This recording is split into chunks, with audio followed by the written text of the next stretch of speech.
client arrived at our treatment facility seeking connection through a social model of recovery. And that's what Last Door has to offer is we're a social model program.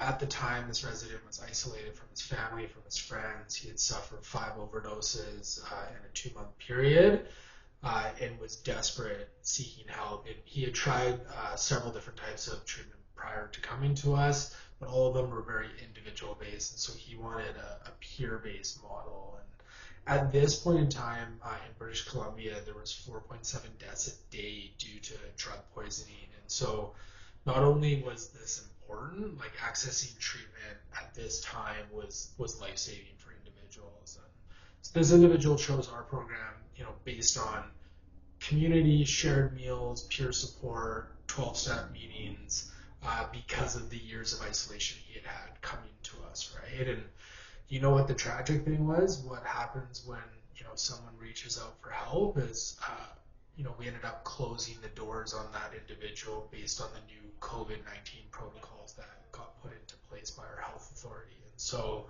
just one day after this individual arrived in our care, COVID-19 lockdown protocols shifted and we had a resident test positive, which meant that we had to lock down all of our clients into their 1-bedroom apartments that they were in, and stop offering in-person programming immediately.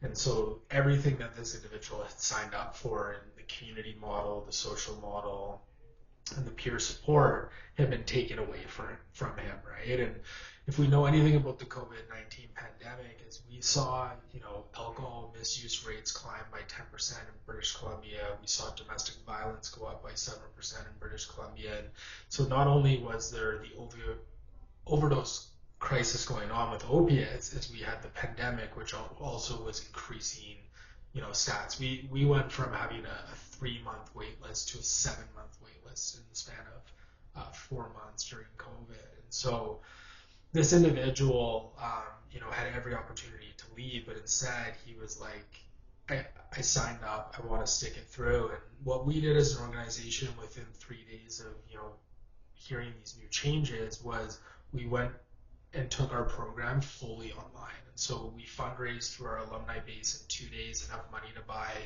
tablets for all of the clients, and then Amazon donated TVs, so we put TVs in every single room, and we gave clients tablets, and we offered all of our psychoeducational groups, process groups, and counseling all online. And obviously we knew there's going to be people that were going to leave based on the changes, but this individual stuck it out. And the cool thing what happened as we moved online is he even took it upon himself to start some subgroups with his peers outside of our process group and counseling groups.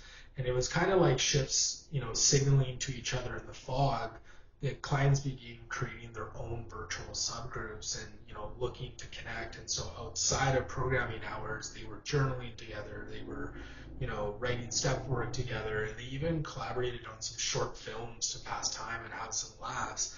And so what initially felt like a barrier became a bridge between the guys.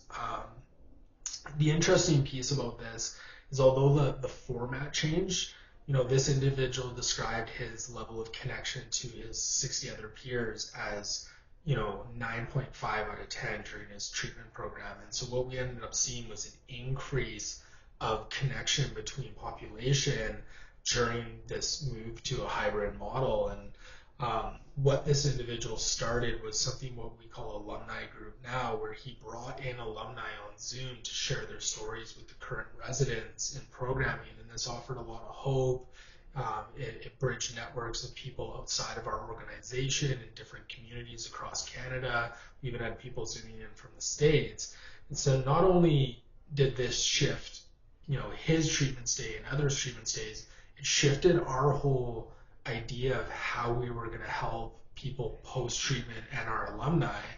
And so what we did is we ended up creating a full-on hybrid alumni program so that we could continue to serve people post-treatment. And what started out as an isolation, period became this opportunity and platform for connection, but also reshaping how we provided aftercare for our residents and our alumni base. And